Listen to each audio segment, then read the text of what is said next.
Mesdames et messieurs, bonjour. Bonjour. Bonjour. OK, parfait.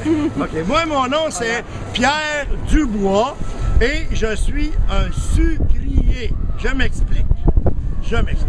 À tous les printemps, mon travail est d'installer les chaudières aux érables que vous voyez ici.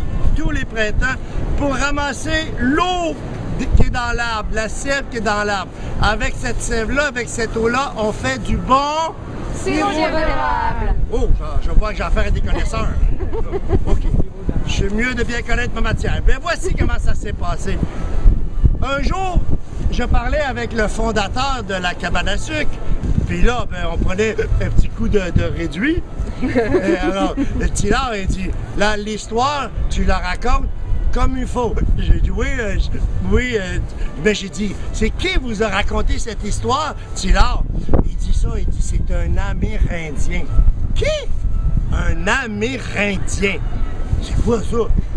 Là, je ne savais pas. Il dit, un Amérindien, ce sont des gens qui vivaient dans la forêt, les papas, les mamans, les enfants, les petits bébés. Ils vivaient dans la forêt il y a 500 ans. Et celui qui m'a raconté l'histoire, il s'appelle Wauksis. Ça, c'est le grand chef amérindien. Wauksis. On va le dire ensemble, tout le monde pour s'en rappeler. Wauksis. Wauksis, lui, c'était le grand chef de la tribu amérindienne. Et il y avait eu un hiver froid, mais même pas froid, non, pas froid, fret. Quand on dit fret, il avait fait beaucoup de... Tu avais descendu à température moins 25 degrés sous zéro, moins 32, moins 44 degrés, moins... OK.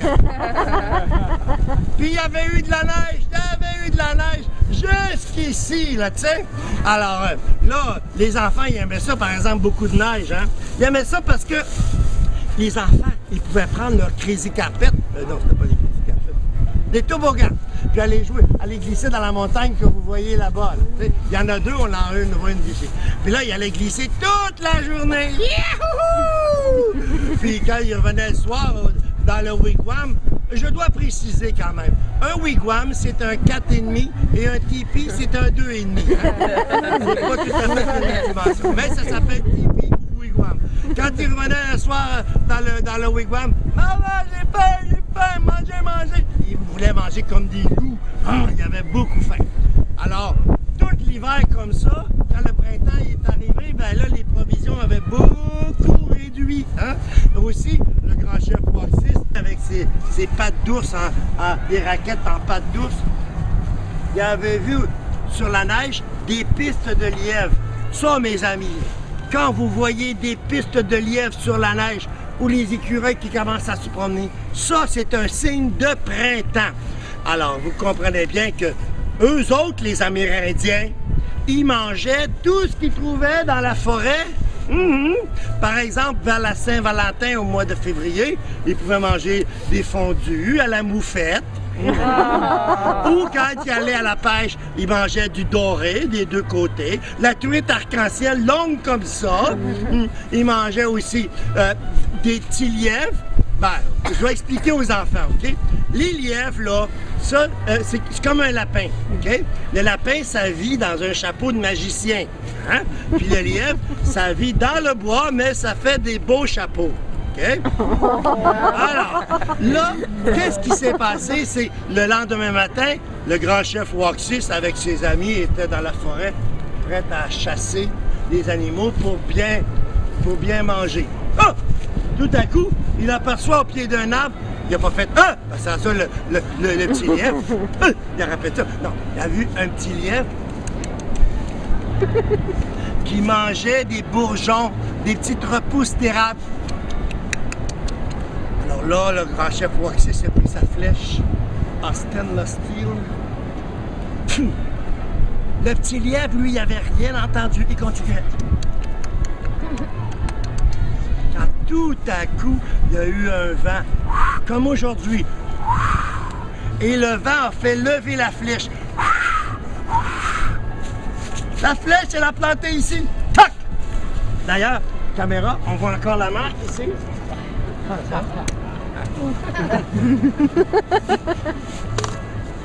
Le lièvre qui était au pied de l'arbre, quand il a entendu le toc,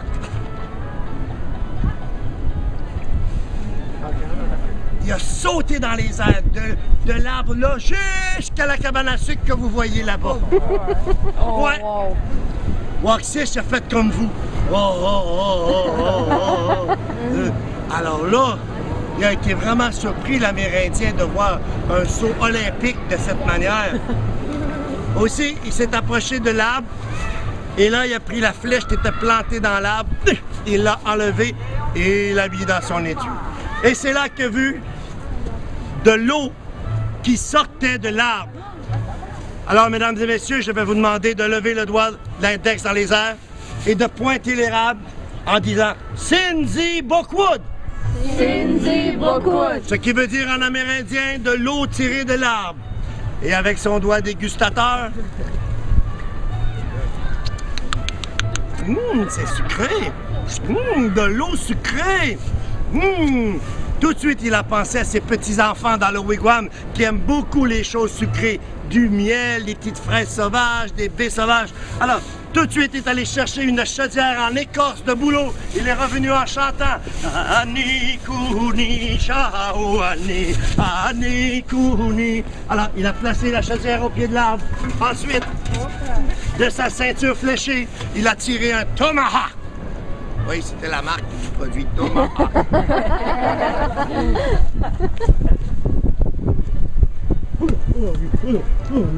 Ensuite, il a cherché un chalumeau. Chalumeau.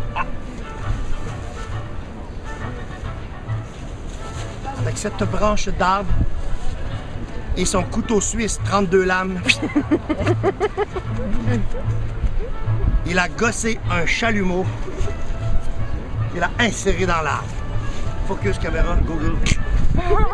Et là, mes amis, dans l'attente printanière, il regardait les petits oiseaux. Quand tout à coup, il entendit cloc, cloc, cloc, cloc, cloc, cloc, cloc, cloc. Il était content! L'eau qui sortait de l'arbre, l'eau sucrée, il en tombait beaucoup. Il s'est mis à chanter. Ahani, Kuni, Shaouani, Ahani, Kuni, Shaouani. Et bien là, il n'était pas tout seul dans la forêt. Ses amis amérindiens, les chasseurs, où étaient-ils? Hey, mais non, ils étaient rendus plus loin. Alors tout de suite,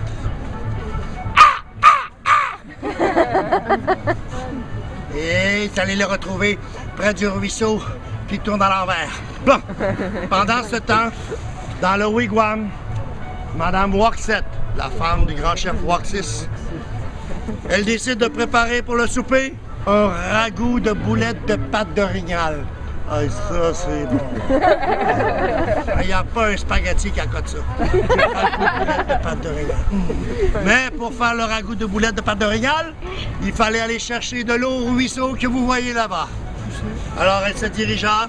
Ah, Nikou, hop là! Qu'est-ce que c'est ça? Qu'est-ce que c'est ça? Oh! De l'eau tirée de l'arbre. Alors dans son langage à elle, elle s'est dit Sinzi Bookwood! Sucré! Sucré, sucré!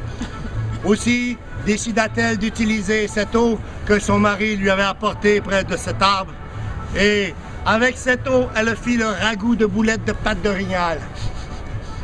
Les petits amis qui étaient dans la montagne là-bas, sentant cette odeur qui sortait du wigwam, se disent « Oh, maman fait à souper, mais qu'est-ce que c'est? Qu'est-ce que c'est? » Et ils arrivèrent en vitesse. 1, 2, 3, 4, 5, 6, 7, 8, 9, 10 rentrèrent dans le wigwam, autour du chaudron. « Wow! Oh, maman, qu'est-ce que c'est? » Tout de suite, les enfants ont pris un bâton de popsicle.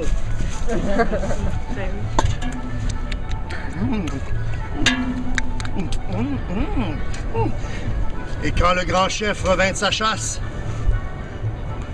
Waxis, à sa ceinture fléchée, il avait déjà attaché 3 écureuils, une moufette et 2 ratons laveurs.